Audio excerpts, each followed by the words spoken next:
Exponenciais são bem importantes para a computação, especialmente porque é tudo que queremos evitar para o desempenho dos nossos algoritmos.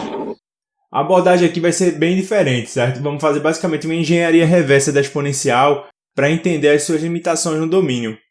Vamos montando um conjunto de propriedades da exponencial com base no seguinte. Primeiro, que f é uma função real, ou seja, sua imagem é real.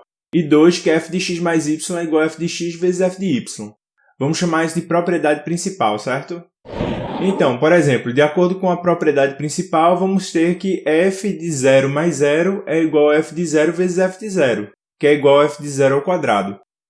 Dessa forma, temos que f de 0 ao quadrado menos f de 0 é igual a 0, ou seja, f de 0 vezes f de 0 menos 1 é igual a 0. Daí, temos apenas duas possibilidades para f de 0, ou f de 0 é igual a 0, ou f de 0 é igual a 1. Se a gente considerar f de 0 igual a 0, a gente vai ficar com f de 0 mais x é igual a f de 0 vezes f de x, que é igual a 0. Ou seja, f de x fica sendo igual a 0, né? Independente do x. E assim, f teria que ser a função constante que sempre leva a 0. Aí esse caso não nos interessa, né? Então a gente descarta isso, a gente vai ficar com f de 0 igual a 1 e escrever aqui nas propriedades à esquerda, tá? Outro fato importante é que assumindo f de 0 igual a 1, 0 não pode fazer parte da imagem de f. Fazendo f de x menos x, temos f de x vezes f de menos x, pela propriedade principal. Por outro lado, f de x menos x é igual a f de 0, que é 1. Portanto, se existir qualquer x com f de x igual a 0, entraríamos em contradição, já que teríamos 1 igual a 0, usando x na função, né? Então, essa é mais uma propriedade que vai na coluna esquerda. Ela é bem importante porque ela permite que a gente faça divisão sem ter dor de cabeça. Agora vamos começar a saga de nossa propriedade mais exigente, que é f de yx é igual a f de x elevado a y para y real. Primeiramente com y natural, tá? Usaremos aqui uma técnica chamada prova por indução, que vocês vão ver com mais detalhes em matemática discreta. A ideia é provarmos que funciona para um caso base e que se funciona para n, também funciona para n mais 1, certo? Vou deixar linkado na descrição um vídeo com essa técnica para quem não conhecer muito bem. Então, veja que f de 0 vezes x é igual a f de 0, que é igual a 1, que seria nosso f de x elevado a 0 com f de x real. Isso já seria o caso base, certo? Mas vamos fazer mais um aí para ficar mais claro. Então, f de 1 vezes x é igual a f de x, que seria o nosso f de x elevado a 1 com f de x real, tá bom? Assumindo por indução que f de nx é igual a f de x elevado a n, agora f de nx mais x é igual a, pela propriedade principal, f de nx vezes f de x. Ficamos com f de nx mais x é igual a f de x elevado a n vezes f de x, que é igual a f de x elevado a n mais 1. Como f de nx mais x é igual a f de n mais 1 vezes x, temos que f de n mais 1 vezes x é igual a f de x elevado a n mais 1, completando a demonstração com essa segunda etapa da indução, tá bom? Agora, para um inteiro z, vale considerar que z não negativo já está resolvido, já que corresponde aos naturais. Para z negativo, vamos fazer o seguinte. Primeiro, note que sendo f de x menos x igual a f de x vezes f de menos x e f de x menos x igual a f de 0, que é igual a 1, então a gente tem que f de menos x é igual a 1 sobre f de x. Lembre que 0 não pertence à imagem de f, certo? Dessa forma, f de menos 1 vezes x é igual a f de x elevado a menos 1. Não há restrição em x aqui. Segundo, veja que f de menos z vezes x é igual a 1 sobre f de menos z vezes x. Veja, só que sendo z inteiro negativo, menos z pertence aos naturais. Então, a gente já demonstrou que pode fazer f desse menos z, que é natural, vezes x, que dá f de x elevado a menos z. Substituindo, ficamos com f de menos z vezes x igual a 1 sobre f de x elevado a menos z, que é f de x elevado a z, certo? Como f de menos z de x é igual a f de z de x, temos que f de z de x é igual a f de x elevado a z para z inteiro, tá bom? Vamos colocar essa propriedade na coluna esquerda. Relembremos aqui que f é função real, e portanto sua imagem deve ser real, tá bom? Vamos encontrar agora a nossa primeira limitação, que poderia ser vencida se permitíssemos números complexos. Conseguimos f de z de x igual a f de x elevado a z para z inteiro. E veja que f de x pode ser negativo, certo? Não tem restrições. Só não pode ser zero como imagem, né? Isso aí a gente já viu. antes. E, por exemplo, menos 3 ao quadrado é igual a menos 3 vezes menos 3, que é igual a 9, certo? Tranquilo. Ou menos 3 elevado a menos 1 igual a 1 sobre menos 3, que é igual a menos 1/3. Mas no caso de f de qx com q racional, como fica? Vamos precisar adicionar alguma restrição? A resposta é sim, veja. Considere n pertencente aos inteiros positivos. Então, f de x é igual a f de n vezes 1 sobre n vezes x, que é igual a f de 1 sobre n vezes x elevado a n. Né? Isso aí a gente já viu porque n é inteiro, então a gente pode usar. Para encontrar o valor de f de 1 sobre n vezes x, precisamos resolver a equação f de 1 sobre n vezes x elevado a n é igual a f de x. A gente só vai poder garantir que é real para qualquer n inteiro positivo se f de x for não negativo. Mas combinando com o fato de que 0 não é a imagem de f de x tem que ser positivo. E é isso que vamos colocar na coluna esquerda. Inclusive, vamos dar uma limpada nela agora. Vamos reescrever a propriedade f de z de x é igual a f de x elevado a z para os inteiros. E, primeiramente, completar nosso raciocínio anterior, considerando agora f de x maior que 0. Temos f de n vezes 1 sobre n vezes x é igual a f de 1 sobre n vezes x elevado a n. Como f de x é igual a f de n vezes 1 sobre n vezes x, resolvendo para f de 1 sobre n vezes x, ficamos com f de 1 sobre n vezes x é igual a raiz enésima de f de x, que é f de x elevado a 1 sobre n. Ou seja, f de 1 sobre n vezes x é igual a f de x elevado a 1 sobre n. Agora, seja q racional, então ele pode ser escrito como z sobre n, com z inteiro e n inteiro positivo. Então, f de qx é igual a f de z sobre n vezes x, que é igual a f de z vezes x sobre n, que é igual a f de x sobre n elevado a z. Visto que f de x sobre n é igual a f de x elevado a 1 sobre n, temos que f de x sobre n elevado a z é igual a f de x elevado a 1 sobre n elevado a z, que é igual a f de x elevado a z sobre n, que é igual a f de x elevado a q. Portanto, f de qx é igual a f de x elevado a q com q racional. Agora, vamos procurar entender o que acontece com f de yx para y real. Vamos pegar um irracional icônico sem perda de generalidade no método, raiz de 2, por exemplo. A gente viu que não há q ao quadrado igual a 2 com q racional. Porém, a gente consegue aproximações de q com racionais tão próximas de q quanto bem quisermos. Não é complicado ver isso. Basta notar que a própria aproximação da escrita do número em decimais vai limitando raiz de 2 entre dois racionais. Esses dois racionais cada vez mais próximos um do outro, certo? A gente vai chamar esse racional à esquerda de q de raiz de 2 e o racional à direita vai ser esse q de raiz de 2 mais o epsilon, o valor que falta para atingir o próximo valor na casa decimal correspondente. Naturalmente, à medida que epsilon vai ficando minúsculo, q de raiz de 2 vai aproximando cada vez melhor a raiz de 2. Só que tanto q de raiz de 2 quanto epsilon são sempre racionais. Vamos supor que f de x é uma função monótona e colocar na coluna esquerda. Nesse caso, ou seja, ela é de duas uma. Ou nunca decresce, ou seja, fica na mesma ou cresce.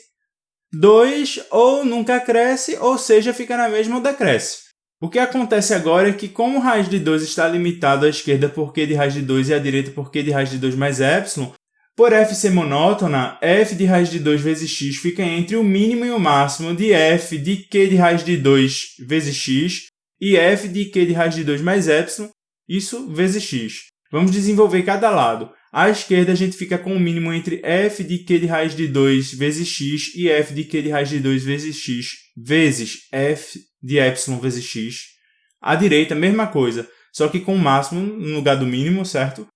Continuando, como tanto q de raiz de 2 e epsilon são racionais, podemos usar o que acabamos de demonstrar para ficarmos com o mínimo entre f de x elevado a q raiz de 2 e f de x elevado a q de raiz de 2 mais epsilon à esquerda, e mesma coisa à direita, só que com o máximo no lugar do mínimo.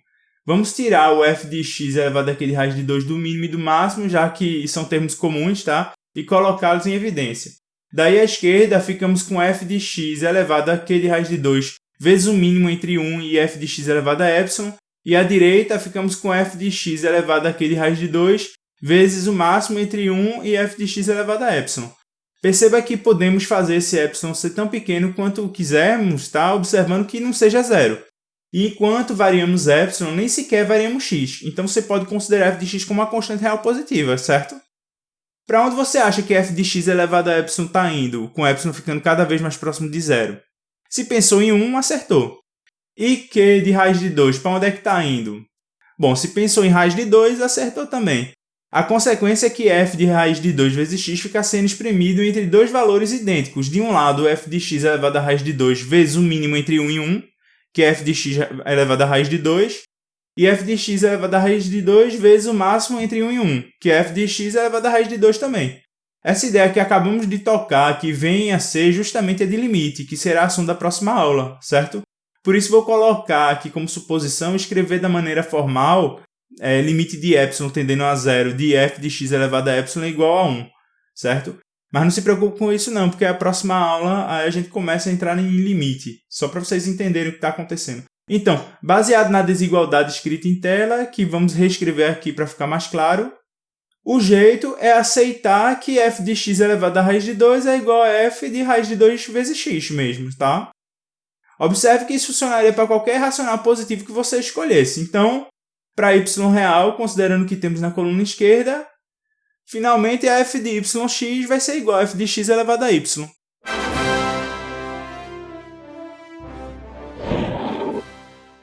Agora, temos que para x igual a 0, f de x igual a 1. Mas será que teria algum valor x estrela diferente de 0, tal que f de x estrela igual a 1? Vamos supor que ele exista, certo? E vamos ver no que vai dar. Em geral, se a gente puder escrever qualquer x no domínio de f como a x estrela com a real, vamos ver que se existir a função fica bem desinteressante. No caso do domínio real, fica evidente que se pode, tá? Já que com x estrela diferente de 0, basta escolher a igual a x sobre x estrela. E nesse caso, f de x igual a f de a vezes x estrela é igual a f de x estrela elevado a a, né? Pela propriedade que acabamos de demonstrar. E f de x estrela sendo 1, ficamos com f de x igual a 1 elevado a a, que é igual a 1. Teríamos a função constante 1, que é como se fosse o f de x igual a 1 elevado a x, certo? Ela não nos interessa. Então vamos assumir que o único valor x que faz de f de x igual a 1 é o x igual a 0. Uma maneira de escrever isso é com f de x igual a 1 implica x igual a 0. Um outro resultado que vale a pena apontar é que f de x menos y é igual a f de x sobre f de y. Vamos ver. F de x menos y é igual a f de x vezes f de menos y, que é igual a f de x vezes f de y elevado a menos 1, que é igual a f de x sobre f de y. Aqui usamos a propriedade principal com y igual a menos 1 para ter f de algum número elevado a menos 1 é igual a 1 sobre f desse número, certo? E a propriedade principal para fazer f de x menos y igual a f de x vezes f de menos y. Agora vamos supor que f de x igual a f de y, para x e y no domínio de f. Sabendo que f de x não inclui o zero, temos que f de x sobre f de y é igual a 1. Só que f de x sobre f de y é igual a f de x menos y e 1. Então temos que f de x menos y é igual a 1. Porém, o único argumento de f capaz de nos retornar 1 é o zero. Portanto, x é igual a y, ok? O que isso significa que f de x igual a y implica x igual a y? Isso mesmo, que f é injetora. Vamos colocar isso também na nossa coluna esquerda, tá? Note que se f é injetora e f é monótona, só há duas possibilidades. Ou f é crescente, ou f é decrescente. Vamos pegar a instância que nos interessa agora, fazendo f de x igual a elevado a x com a real.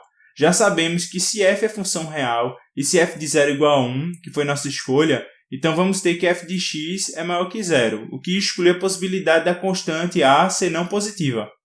É bom lembrar que essa restrição não é necessária se o argumento de x for inteiro, tá? Além disso, escolhemos ter f de x igual a 1 implica x igual a 0, o que exclui a possibilidade de a ser igual a 1. Ou seja, temos dois casos, ou a é maior que 1, ou 0 é menor que a, que é menor que 1. No primeiro caso, a função é crescente, no segundo caso, a função é decrescente. Relembrando que por f ser monótona e injetora, só temos essas duas possibilidades mesmo, tá? Ou é crescente ou é decrescente. Vamos reescrever tudo isso em termos de a elevado a x para ficar mais claro para vocês o que tudo isso significa. Então, a elevado a x mais y igual a elevado a x vezes a elevado a y. A elevado a 0 é igual a 1. A elevado a x é maior que 0. Para a maior que 0, tá? Que é o caso, né? A elevado a x é monótona.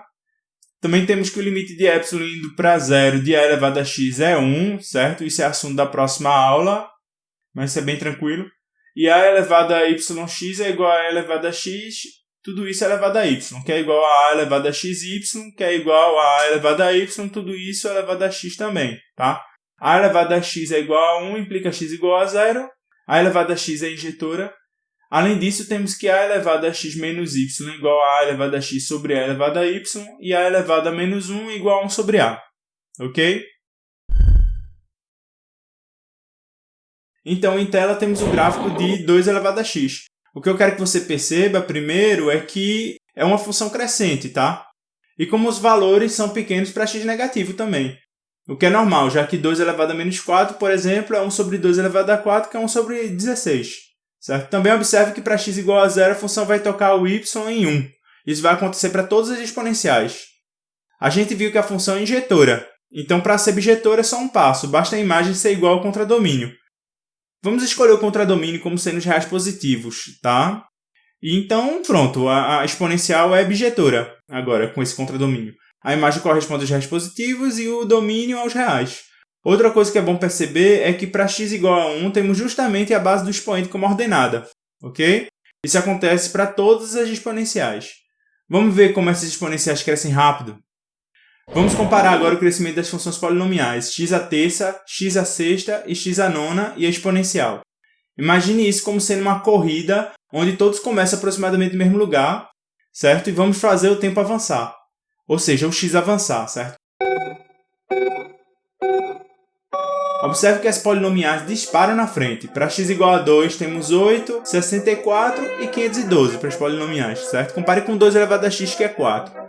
À medida que o tempo vai avançando, ou seja, que o x vai aumentando, a exponencial ultrapassa x ao cubo, mas parece bem distante ainda das outras. Preciso fazer zoom várias e várias vezes. Depois de um certo tempo, já conseguimos avistar x elevado a 6 e 2 elevado a x não demora muito a ultrapassar. Mas não se engane, certo? X elevado a 6 cresce muito rapidamente. À medida que o tempo passa, a velocidade de crescimento aumenta para todas essas funções que estão aí. Quando chegar em derivado, vocês vão poder calcular, certo? Ainda precisamos dar muito zoom, veja. Eventualmente conseguimos avistar o x elevado a 9 e o 2 elevado a x ultrapassa rapidamente. Na realidade, pessoal, exponencial para qualquer base maior que 1 tem um crescimento maior do que qualquer polinômio, seja lá o grau que você escolher para ele. Mais tarde na disciplina vamos conseguir demonstrar isso, tá? Vamos ver agora 4 exponenciais diferentes. O que muda é a base. O importante aqui é perceber o seguinte. Primeiro, todas elas passam em 0,1 e a partir de 0,1 chegam em 1a, onde a é a base da exponencial. Quanto maior a, contanto que seja maior que 1, certo? Maior a velocidade.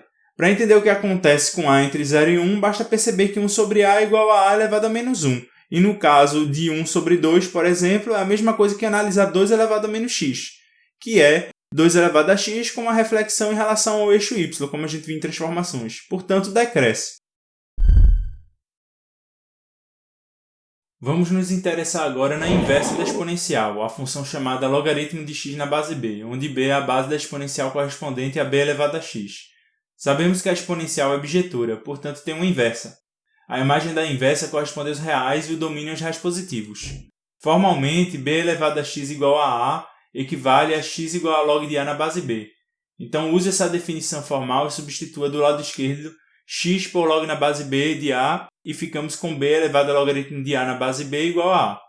Agora substitua na expressão à direita o a pela expressão esquerda, a igual a b elevado a x, e ficamos com logaritmo na base b de b elevado a x é igual a x. Para gerar essa função inversa é bem simples. Como a exponencial é bijetora, tem uma inversa automaticamente. Não precisa restringir domínio contra domínio. Basta realmente trocar x por y e ficamos com essa curva rosa. Vale observar que qualquer logaritmo vai passar pelo ponto 1, 0, já que a exponencial passa pelo 0, 1. Isso significa que log na base b de 1 é igual a 0, tá? Considerando que b é maior que 1, se log na base b de x é menor que log na base b de y, levando em consideração que b elevado a x é crescente, então b elevado a log na base b de x é menor que b elevado a log na base b de y, que implica x menor que y. Ou seja, a função também é crescente. Podemos usar essa mesma estratégia para demonstrar que se a exponencial for decrescente, o logaritmo com a base correspondente também é. Agora vamos comparar os logaritmos de acordo com as bases. No caso das exponenciais, quanto maior a base, mais rápido o crescimento. No logaritmo é o contrário, como podemos ver aí em tela. Observe o logaritmo na base 3, ele só atinge o valor 1 com x igual a 3. Já o logaritmo com base 1.3 atinge 1 com x igual a 1.3. Agora não pense que o log na base 1.3 cresce mais rápido que o x porque intersecta ali, né? Pelo contrário. Use o sistema de computação algébrica e veja que existe uma próxima interseção. Vamos demonstrar depois na disciplina. Mas aqui a gente já avança que qualquer polinômio cresce mais rápido do que o logaritmo, tá? Inclusive mesmo sendo permitido racionais como x elevado a 1 sobre 1000.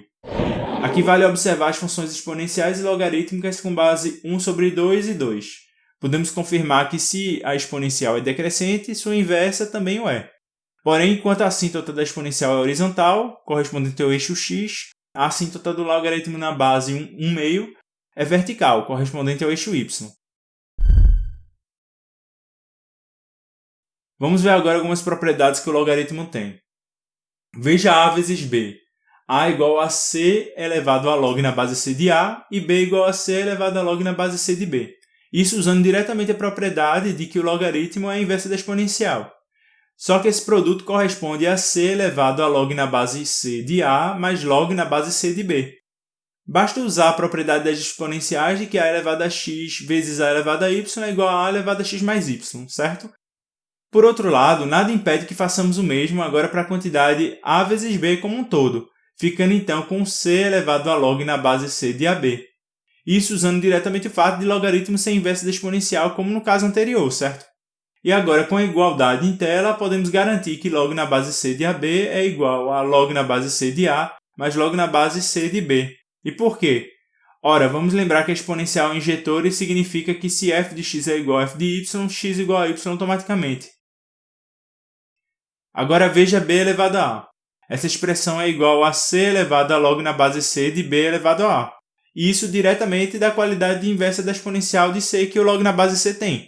Por outro lado, levando em consideração que o próprio B pode ser escrito como C elevado a log na base C de B, pelo mesmo motivo que no caso anterior, temos que B elevado a A é igual a C elevado a log na base C de B, tudo isso elevado a A, que é igual a C elevado a A vezes log na base C de B. Isso pela propriedade de que A elevado a xy é igual a A elevado a x, tudo isso elevado a y, que a exponencial tem. Mais uma vez, como a exponencial é injetora, A vezes log na base C de B tem que ser igual a log na base C de B elevado a A. Agora, A igual a B elevado a log na base B de A, correto? Só que o próprio B é igual a C elevado a log na base C de B. Então ficamos com A igual a C elevado a log na base C de B, tudo isso elevado a log na base B de A, que é igual a C elevado a log na base C de B vezes log na base B de A. Por outro lado, A igual a C elevado a log na base C de A. Então, como a exponencial é injetora, temos obrigatoriamente que log na base C de A é igual a log na base C de B vezes log na base B de A. Então, como B é diferente de 1, podemos reescrever log na base B de A é igual a log na base C de A sobre log na base C de B, sem perigo de divisão por zero. Essa é a famosa regra da mudança de base dos logaritmos, ok? Tem uma série de pequenos resultados que podemos obter dessas propriedades. Por exemplo, usando B elevado a log na base B de x igual a x e substituindo o x pelo B, ficamos com B elevado a log na base B de B é igual a B, certo? Que é igual a B elevado a 1. Como a exponencial é injetora, temos que log na base B de B é igual a 1. Usando a regra de mudança de base com log na base B de B, temos que log na base B de B é igual a log na base C de B dividido por log na base C de B, que também é 1, como esperado. Usando a regra de mudança de base em log na base A de B, ficamos com log na base C de B dividido por log na base C de A, que é justamente 1 sobre log na base B de A. Basta ver a regra de mudança de base deduzida logo abaixo e perceber que o numerador e denominador foram permutados na expressão, certo? Vamos usar essas propriedades para encontrar o log na base raiz cúbica de 2 de raiz sétima de 256. O primeiro passo seria encontrar uma base mais agradável, certo? Que tal 2? Nesse caso, ficamos com log na base 2 de raiz sétima de 256 sobre log na base 2 de raiz cúbica de 2, que é igual a log na base 2 de 2 elevado a 8 sobre 7, dividido por log na base 2 de 2 elevado a 1 sobre 3. Agora é só usar a propriedade da inversa para ver que isso é igual a 8 sobre 7 dividido por 1 sobre 3, que é 24 sobre 7. É isso, pessoal. Estudem bem. Aqui finalizamos a unidade de pré-cálculo e vamos passar agora para de limites. Tenham um bom final de semana e até a próxima.